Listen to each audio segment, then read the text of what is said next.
What does fear feel like to you? Maybe it's butterflies fluttering in your stomach, or it might seem like cold fingers creeping up your spine. Fear can feel like a lump in your throat that makes it hard to swallow.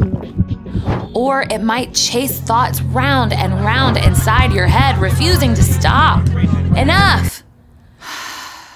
When you face something hard, fear can show up in 100 different ways. It can threaten to stop you in your tracks. But you don't have to let fear be the boss of you. When fear shouts, "You can't do it!" stop. Take a deep breath. Listen for that still, quiet voice of God. God says, "Be strong and brave. Do not be afraid. Do not lose hope. I am the Lord your God. I will be with you everywhere you go." When you know that God is with you, you can keep going. You can walk straight through those fears. And when others see you choose to be brave, even when you're afraid, they can see God at work in your life. That's why courage is an amazing way to worship God with your life. Because worship is about more than just singing loud, it's all about living loud.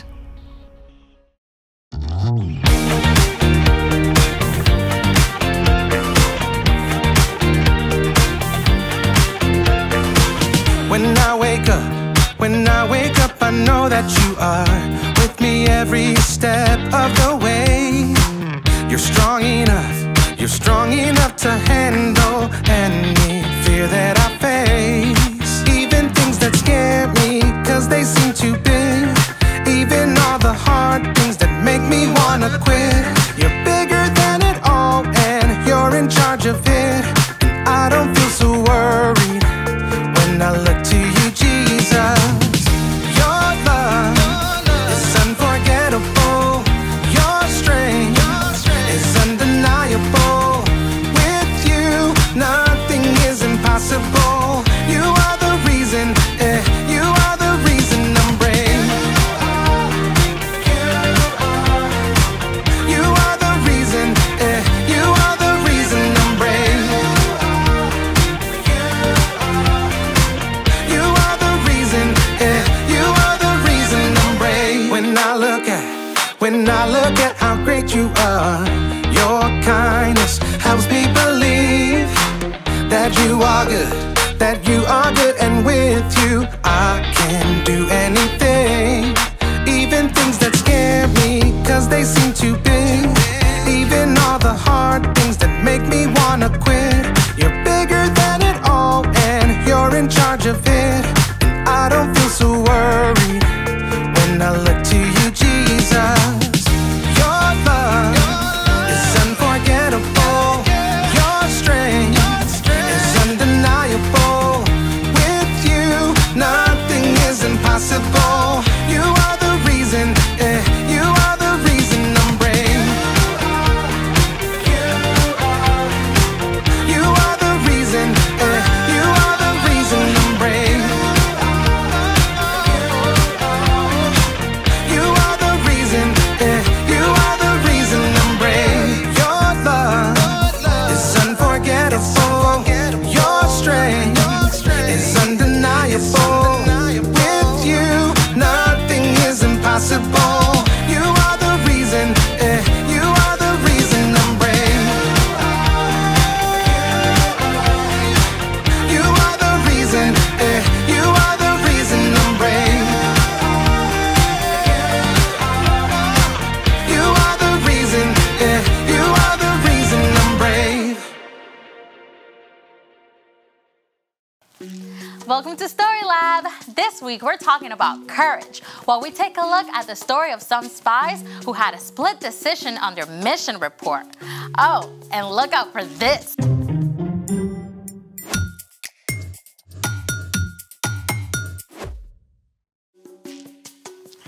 Hey, I'm Amaya. And I'm Zeke. And we're talking about courage, which is being brave enough to do what you should, even when you're afraid. So, let me get this straight. Fear is where courage starts? Yep. I could be a courage champion. What are you afraid of? Okay, super weird, but there's this bedpost in my aunt's guest room I'm kinda scared of walking past. Okay, I mean, people are afraid of all kinds of things. I looked up some of the top fears. Like what? Number 5, fear of getting laughed at. Ooh. Number 4, fear of thunder and lightning. Number 3, fear of big dogs. Number 2, fear of heights. And number 1, fear of snakes and spiders. Now my heart's pounding. I know, right? When fear shows up, it can actually take over your body. Fear really does go straight for the control system. When you face a fear, your brain alerts your nervous system, which triggers the release of stress hormones like cortisol and adrenaline. This causes your blood pressure, heart rate, and breathing to increase. More blood flows to your limbs so you can throw a punch or run for your life. And some parts of your brain are so busy amping up your body that the thinking part of your brain can shut down. Wow. No wonder we make such terrible decisions when we're afraid. Yep, but there are things that we can do to face our fear. Like we can breathe deeply and slowly. And we can also ask questions about our fears.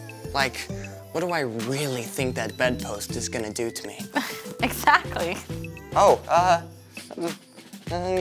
great job holding up the bed. You can even plan baby steps to face your fear, a little bit at a time. Hey, what are you afraid of?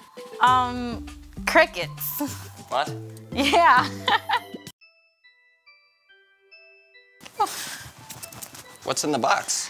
A cricket? Oh, this is great. You can face your fear right here. Yeah. Okay, just gonna lift the box up really slowly.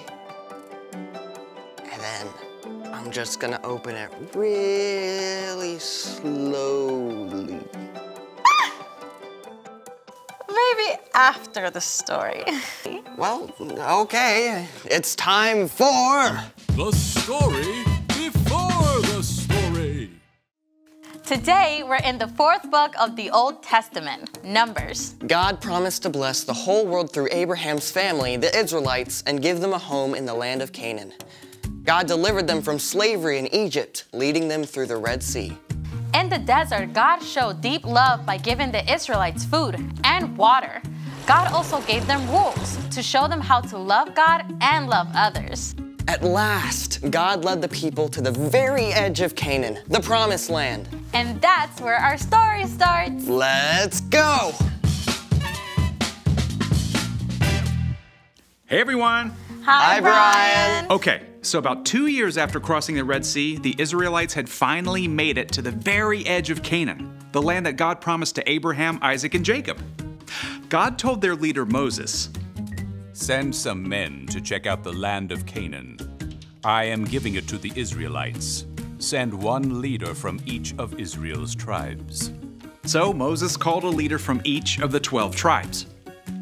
Shammua, Shaphat, Caleb, Igal, Joshua, Palti, Gadiel, Gadi, Amiel, Sethur, Nabi, and Jewel.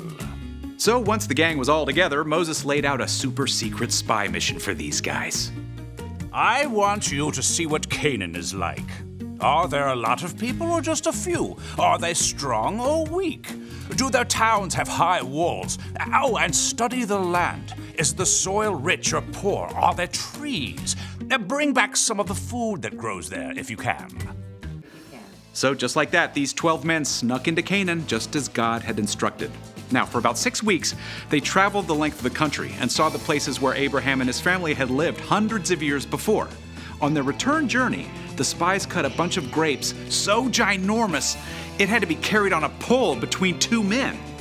You can bet that when they showed up in the Israelite camp at the end of 40 days, it made a pretty big stir. At first, the spies gave a glowing report. Canaan is super awesome. The land is filled with so many good things. It's practically flowing with milk and honey. Yeah, check out these grapes. But we can never go there. The people who live there are powerful. Their cities have high walls. The people are like giants. Even though the spies had seen many good things, they were stuck on their fears. Only Joshua and Caleb were brave enough to speak up. We should go up and take the land. We can certainly do it. No way. They're stronger than we are. They're so ginormous that we look like crickets to them. The Israelites chose to listen to fear. They went into complete panic mode, convinced they would be destroyed. They even begged to go back to Egypt. Joshua and Caleb tried to speak to them. The land is very good. If the Lord is pleased with us, He'll lead us there. He will give it to us. But we've got to obey Him. Yeah, don't be afraid of the people in the land. The Lord is with us. Instead of listening to Joshua and Caleb, the Israelites talked about killing them. But in the midst of all this chaos, the glory of God appeared at the tent of meeting. God spoke to Moses. How long will they refuse to believe in me? Moses begged God to have mercy on the Israelites. Lord, your love is great. Forgive the sin of these people, just as you've done so many times already. I have forgiven them, just as you asked. But not one of these people will see the land I promised to give them. But my servant Caleb has a different spirit. He follows me with his whole heart, so I will bring him into the land. Joshua was also allowed to enter the land.